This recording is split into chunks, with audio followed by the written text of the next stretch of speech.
Over 20 years ago, I put together my first BCD, secured my regulator to a scuba tank, and donned my mask and fins. At this time, I wasn't aware our oceans were under attack. I didn't know fish stocks were plummeting, and I didn't know about the fragility of our coral reefs. All I knew was to stay with my dive guide and check my air often. Now, I'm unable to live in denial. I have seen the ocean struggle, and now find it my duty to help.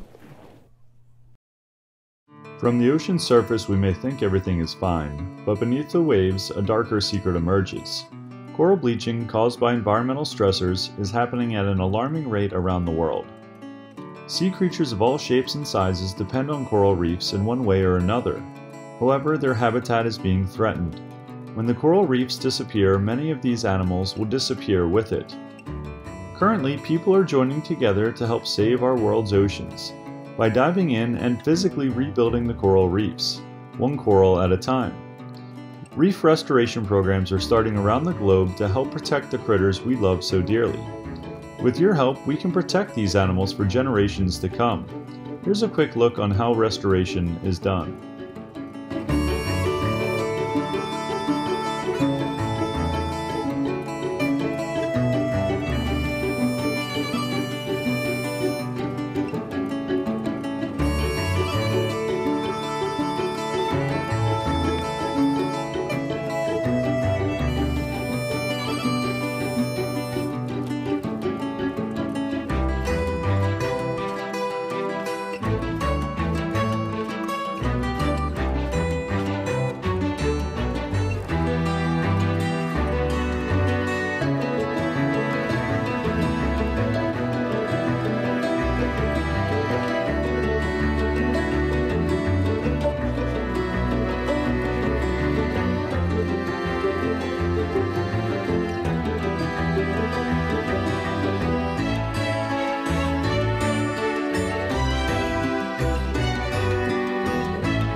Our future is bright. With more and more people taking positive roles to change their habits, our world's ocean has hope.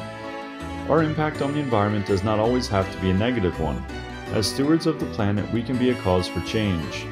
We must ask ourselves if we want to live in a world where such beauty is destroyed while so many remain silent, or will we live in a world which we take responsibilities for our actions and be advocates for a change?